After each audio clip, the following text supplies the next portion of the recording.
Carly, thanks. Well, gymnast Simone Biles has put the topic of mental health on a global stage just in the past week.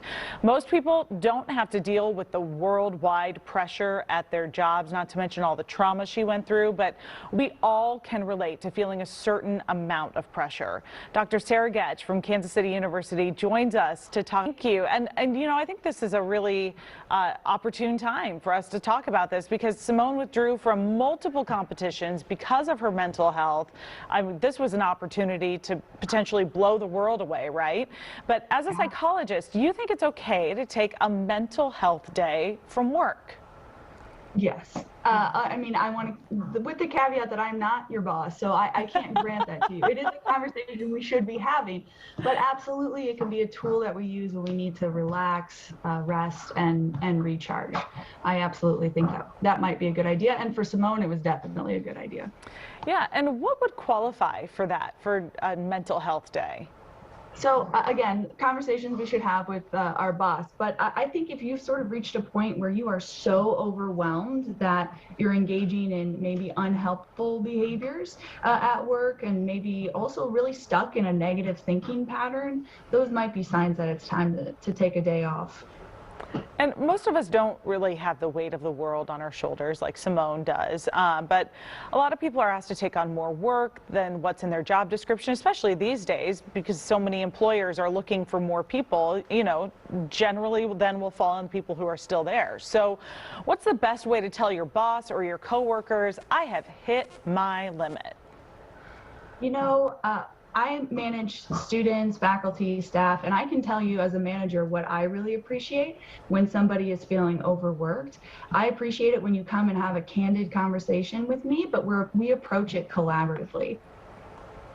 So we say, you know, together we need to figure out how to take some of this off your plate or have you experience your job with less overwhelm. So, you know, being able to name the problem clearly when you come in to have that conversation with your boss, that's really important. But then also coming with solutions. I always really appreciate it when I have somebody say, here's the problem and here's how I think we might be able to solve it.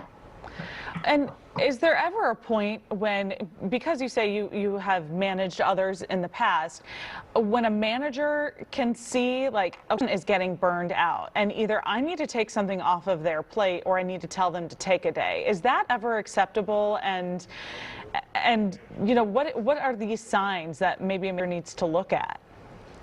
Sure. So I think oftentimes when a manager can see some of those behaviors I was mentioning earlier, so a manager will be able to see somebody feeling particularly overwhelmed or notice that they're engaging in a lot of negative thinking, right?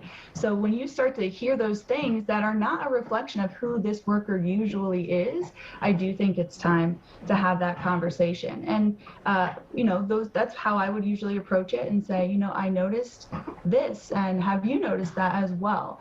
And then have a conversation about what comes next. But as a manager, we can also be preemptive, right? Mm-hmm. We can encourage individuals to take those, take mini breaks throughout the day where we focus on relaxing, breathing, being present in that moment. And that's really going to go as far as the picture. And that's sort of almost a new way of thinking, I feel like, because for so long we've been told work harder, work harder, work harder. You know, the fewer breaks you take, the more your management's going to notice how hard you're working. Is this something new that maybe employers are going to start getting on board with, especially after the last year and a half we've had? Know how new it is, but I think there's this idea that you only have so much to give, right? Mm-hmm. You have a capacity to be able to perform in all of the different roles that you have. And frankly, if you're suffering, you're not going to be able to fulfill any of your job obligations for me, right? So I want you to be healthy for you, and I want you to be healthy so that you can give your best effort and your best self at the job. When will it be necessary, or when is it necessary for someone to reach out for professional help? When that mental health day just isn't cutting it?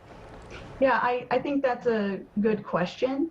And generally speaking, if you're noticing that these negative behaviors that you might be engaging in, negative thought patterns, if this is happening every day, all day, if you're feeling this way for a long period of time, sort of chronically in this negative pattern, then I think that's a good time to start to think about talking to somebody. And then also, if this is impairing relationships or your ability to do your home or on the job, then that's also really a time that we need to take a step back and say, should I be reaching out to somebody for additional help? Awesome.